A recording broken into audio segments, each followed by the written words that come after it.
Je pense qu'Olna a toute sa place dans ce concours parce qu'effectivement, c'est démontrer sa place dans le territoire métropolitain. On a choisi avec l'équipe Europan 3 sites qui illustrent bien ce propos.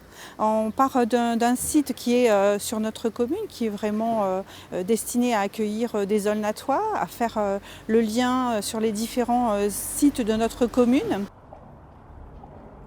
Donc là, on est sur un tènement foncier qui jouxte complètement le centre-ville. Et l'idée, c'est de travailler sur quelque chose qui permette de créer une continuité entre le nord et le sud de la ville, avec une vraie volonté d'être un petit peu exemplaire et innovant sur la partie habitat. Vous pouvez voir par exemple effectivement tout ce qui caractérise la commune, avec cette volonté de développer au maximum les cheminements doux, avec que ce soit des déplacements piétons ou des déplacements par cyclables. Ce deuxième site, on souhaite vraiment rendre le côté vivant justement de ce site-là, puisqu'on veut qu'il réponde parfaitement à un besoin des Aulnatois, mais aussi à un besoin des métropolitains, des utilisateurs du site aéroportuaire, des gens qui y travaillent, mais des gens aussi qui utilisent l'avion.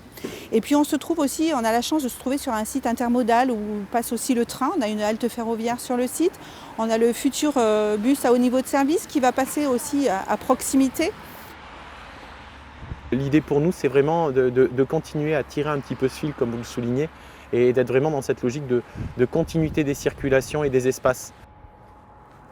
On arrive sur la partie du site Bourdon, qui est le troisième site identifié dans le projet, qui était une sucrerie. Et on est sur un site qui aujourd'hui n'a plus forcément d'activité depuis 2-3 ans. Et c'est un site de plus de 50 000 m² qui est situé sur la commune de Clermont-Ferrand, mais qui jouxte complètement la commune d'Aulna.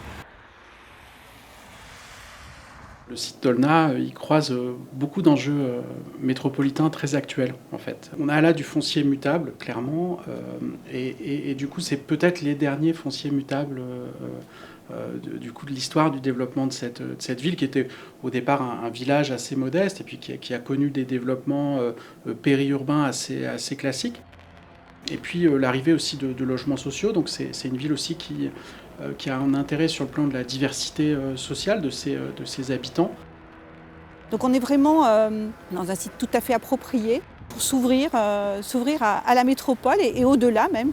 On a cette chance extraordinaire d'avoir une vue sur ce beau paysage qui est Faille-le-Limagne, patrimoine UNESCO. C'est quand même le quotidien des Aulnatois que quand ils se lèvent le matin, eh bien, le premier regard qu'ils ont, eh bien, c'est pour cette chaîne des Puys qui est magnifique.